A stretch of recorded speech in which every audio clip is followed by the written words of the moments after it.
जैसे कुछ साधु संत कहते हैं, कुछ के सभी ये कहते हैं कि जो कर्म में लिख रखा है वो तो भोगना ही पड़ेगा।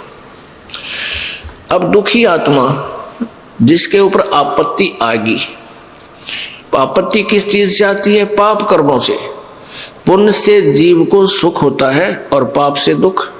जब संकट आता है किसी प्रकार का, चाहे शारीरिक है, चाहे कोई और मानसिक परेशानी है, या कोई और किसी प्रकार का घर में या पशु हानि होती है, धन हानि होती है, तो ये उसी समय होती है जब पाप कर्म प्रारंभ हो जाते हैं। जब तक पुण्य चलते हैं ये प्राणी सुखी रहता है, चाहे ये कितने पाप करे, बुरे से बुरे कर्म भी करते हैं, मांस भी खाते हैं, शराब भी पीते हैं, बीड़ी भी पीते हैं, तम्बाकू भी खाते हैं, चोरी भी करते हैं, हत्याएं भी कर देते हैं, और वो लोग भी सुखी नजर आते हैं क्योंकि उनके पुण्य चल रहे हैं, प्रारब्ध वाले।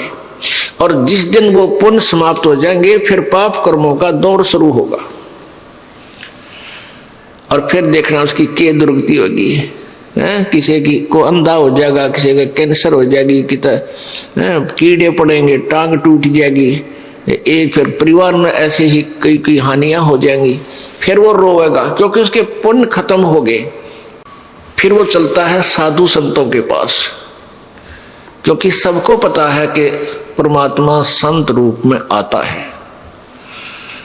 कबीर परमेश्वर अपनी महिमा आप ही बताते हैं कि पर्वत पर्वत में फिरा कारण अपने राम, राम जैसे संत मिले जिन सारे सब काम। तो फिर ये संतों के पास जाती बोली आत्माएं, जाते ही वो संत कोई ना कोई उनको जंतर मंत्र बताता है, ऐसा कर दे, ऐसा पूजा कर दे, ऐसे 11 रुपया रख दे, या ऐसे वहां एक भंडारा करवा दे। उसके बावजूद भी उनको कोई लाभ नहीं होता है। फिर वो संत कह देते हैं भाई ये तो कर्म का भोग है, तुझे भोगना ही पड़ेगा, भक्ति कर ले आगे सुख हो जाएगा। अरे भले आदमी पैर में कांटा लग गया आपके और वो टूट गया, दिखाई नहीं देता, और पीड़ा कांटे के कारण हो रही है।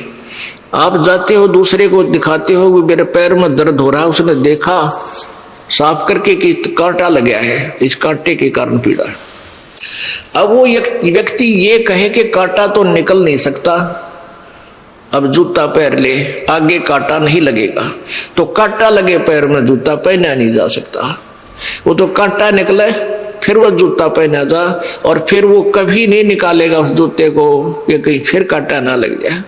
ऐसे ही जो दुखी प्राणी है उनके पाप कर्म के कांटे लगे हुए हैं जिनके कारण वो दुखी है, और संत नहीं निकाल सकते, उनके पास वो औजार नहीं है। ये कबीर परमेश्वर के पास वो परम शक्ति है कि आपके प्रारब्ध के संकट को भी वो काट सकता है, कर्म पाप कर्म को काट सकते हैं। और यहां आने के बाद प्राणी फिर सुखी होते हैं, उनके दुख दूर होते हैं। और फिर उनसे ये दास कहता है कि बीड़ी शराब मांस तम्बाकू जिंदगी में नहीं पीना, ना चोरी करना, ना मिलावट करना, ना ठगी करना, ना किसी की हिंसा करना। तो फिर वो प्राणी बिल्कुल कान पकड़ लेता है, उसको पता है कि मैंने पिछले जुल्म किए थे, आज मेरे साथ क्या क्या हो रहा है, और आगे करूंगा तो मेरे ऊपर वो पहाड़ फिर टूट पड़ेगा वो आपत्तियों का। तो इस डर के मारे वो जूता यानी राम नाम का जूता कभी नहीं निकालेगा, वो कभी अपना नाम खंड नहीं करेगा और भक्ति नहीं छोड़ेगा, फिर डट के भक्ति करेगा। और जिसके कोई संकट निवारण नहीं होए तो वो भक्ति कर ही नहीं सकता, क्योंकि उसकी उस टेंशन बनी रहती है, वह सोई वहीं रहेगी। तो टेंशन मिटेगी परमात्मा की कृपा से, आपके संकट दूर होंगे, घर में सुख होगा, आत्मा प्रसन्न होगी, और फिर यह भक्ति करेगी, परमात्मा प्राप्ति करेगी।